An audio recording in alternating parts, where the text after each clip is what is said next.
Viral Kades Karangasem Wonorejo tersangka gendam ditahan. Kepala Desa, Kades, Karangasem, Kecamatan Wonorejo, Kabupaten Pasuruan, Anton Arif, A, kini harus melewati hari-harinya dari balik jeruji besi. Ia ditahan lantaran tersangkut kasus gendam di Tuban.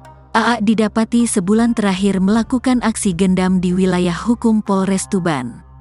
Aksinya sempat viral di media sosial, medsos. Ia lantas diamankan unit Jatanras Satreskrim Polres Tuban di sebuah masjid di wilayah Kecamatan Paciran, Lamongan, pada Senin 29/5 malam.